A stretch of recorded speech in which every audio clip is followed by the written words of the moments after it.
and we're off the charts now. We're into Spinal Tap territory, and that can be dangerous for anyone who's unprepared. But so yeah, Tennessee high school basketball. What was it? Ooltewah, the Ooltewah High School, if that's how you say it, Olatewa, or I don't know, something like that. After a couple games into their season, it's canceled because 3 players on the team allegedly raped another player on the team in a hazing incident. Hopefully, more details, and I mean, hopefully, I mean, screw the details, right?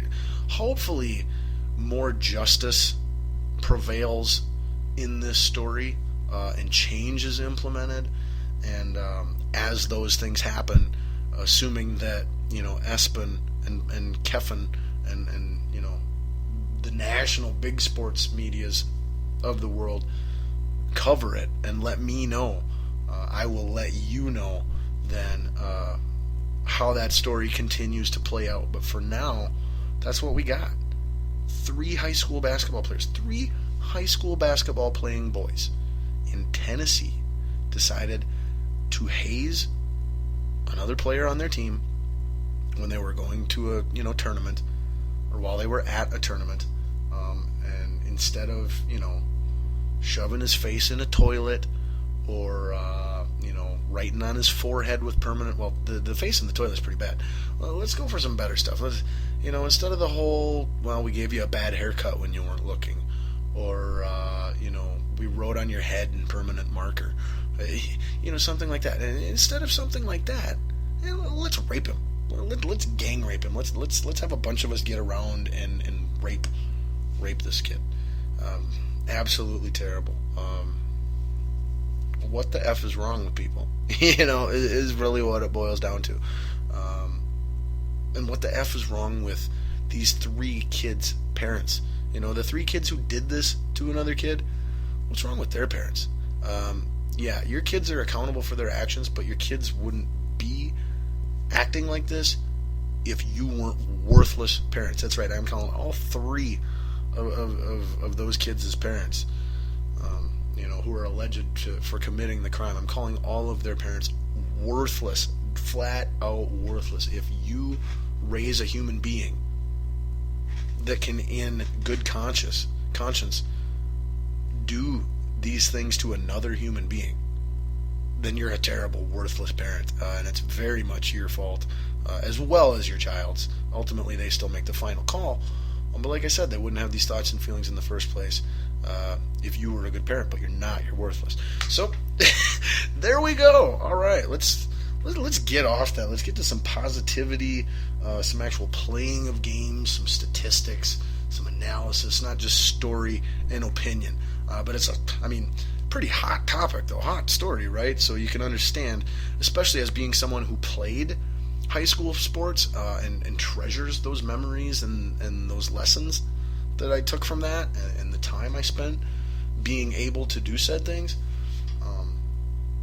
as well as, you know, a parent, someone who has children who may one day want to play for their school sports teams, and, you know, what do I all have to really be concerned about should that day ever come? You know, so, wow, like I said, as long as I find out how this story ends, when it ends,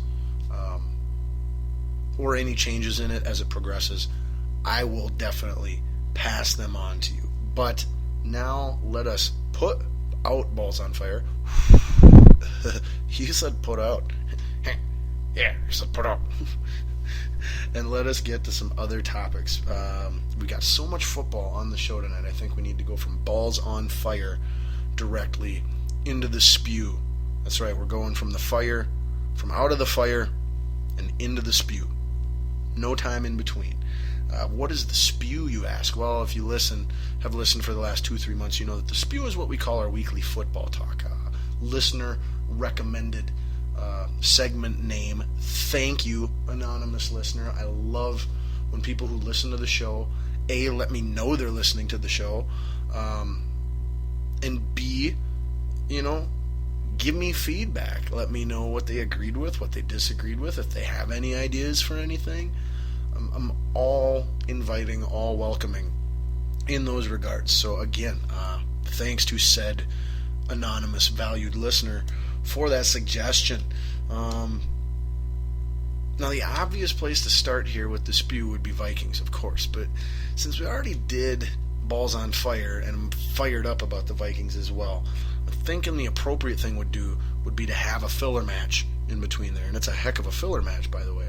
But we will start the spew out with the biggest one football game in all the world that will be taking place between now and next week's show. And that is not any game that is played in 0-degree temperatures in Minnesota. It's not being played in Washington or Houston or Cincinnati, nothing like that. Nope. It is being played in Glendale, Arizona. And it's being played between the Alabama Crimson Tide and the Clemson Tigers. That's right, number 1 versus number 2 in Division I NCAA college football. For all the glory, all the marbles, the big crystal trophy football thingamabobber that they got.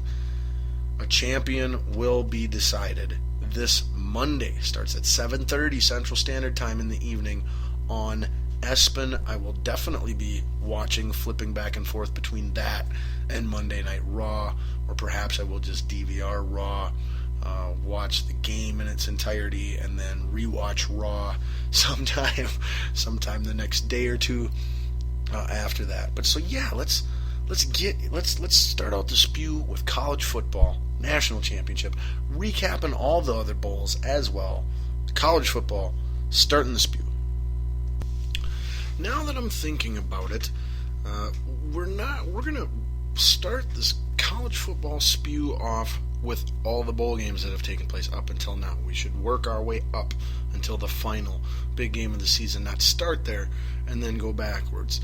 So let's get you caught up on all the bowls that took place and their results. Since the last time we talked, I'm not sure exactly where we left off, as the dates are missing from my results here, but I do know that we discussed the Russell Athletic Bowl and how number 10 UNC lost to number 17 Baylor, and how it's a joke that those two teams have to play in something called the Russell Athletic Bowl.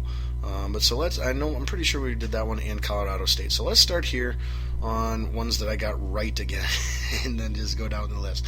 So in the Texas Bowl, we had LSU beating Texas Tech University. Picked that one right. In the Birmingham Bowl, Auburn beat Memphis. I got that one wrong. In the Belk Bowl, we had MSU. Which MSU is that? Mississippi? Yeah, Mississippi State University beating North Carolina State. In the Music City Bowl, we had Louisville beating Texas A&M. In the Holiday Bowl, we had Wisconsin beating 25th ranked USC. Wisconsin was unranked at the time. They might finish in the top 25 now. In the Peach Bowl, we had Houston upsetting Florida State. I told you this one could be an upset. Watch out for this one. Houston won that 38-24. Their offense had been putting up mega points all year, and they did that same thing to the Florida State Seminoles defense. Then in the Capital One Orange Bowl, we had the number 1 ranked Clemson Tigers beating the 4th ranked Oklahoma Sooners to advance to the national championship. In the game that followed that, we had Alabama destroying Michigan State University to advance to the national championship. And then in meaningless bowl games since then, we have had Northwestern lose to Tennessee, Michigan crush Florida, we had Ohio State University beat Notre Dame, we had Stanford beat Iowa, we had Oklahoma State lose to Ole Miss, we had Georgia beat Penn State, Arkansas beat Kansas State, TCU with their starting quarterback who got suspended, or basically kicked off the team kind of, but we'll just say suspended or yanked or whatever for that bowl game because he was out being an idiot the night before.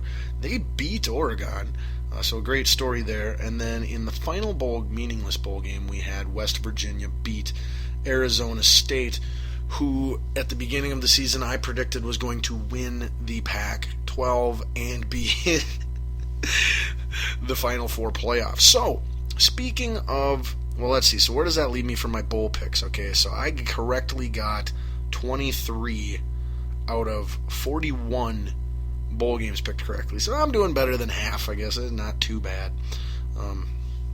But like I said, we're going to revisit the preseason picks. So revisiting our preseason, our picks for the conferences were as follows.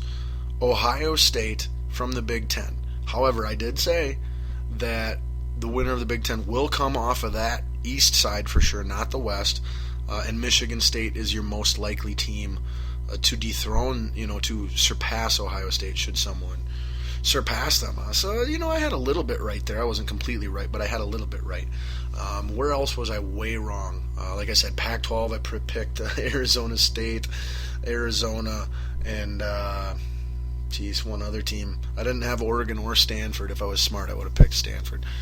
Then let's see. Out in the SEC, I picked Georgia, just barely edging out Alabama. Georgia had a very good season, but not quite that good. They finished 10-3, I want to say. Where else did I get wrong? What am I forgetting? Let's see. Big 12, I got right. I successfully predicted that the Oklahoma Sooners would win the Big 12, and that is what happened. I also successfully predicted that the Clemson Tigers would win the ACC, and that happened. And yeah, there's your 5 major power conferences right there. So I had Clemson winning. I had Oklahoma winning. Basically in the Final Four. I want to say technically I put Big Ten. I think I left Clemson out, actually. I think I did Big Ten, Big 12, SEC, and Pac-12 for my 4 conferences being represented. But so those were our preseason picks. Not too terrible, especially for, a topic or subject that isn't my ideal area of expertise. It's something it's something I know about and something I research, but not with the passion or the, level of analness. That was a wonderful brain fart. As I do with some other things, especially like NFL football or, NBA basketball, PGA golf, things like that. Things that are more my wheelhouse. So I am fairly proud of myself for getting Clemson and Oklahoma both correctly identified and picked as, preseason conference championships, which came to be true. And then in 2 other ones, my first place team finished second. So pretty close. Like I said, the only one I was way off on was the Pac-12. Those games are at frickin' 11 o'clock at night. I'm here in Minnesota. It's dark by frickin' 6 p.m., 5 p.m. actually. So I'm not watching, I'm not following hardly any, Pac-12 college sports very closely throughout any point of the year. So I will use that as just a little bit of an excuse. And I think my other problem with the Pac-12 and then not picking Alabama in the SEC, my other problem is that I like to buck trends. Like when there's a team that wins all the time, or a team that everybody picks for something, I like to be the oddball, and go a different way. Just, for the sake of a different school of thought being represented. It's not about being right or wrong. It's never about being right or wrong.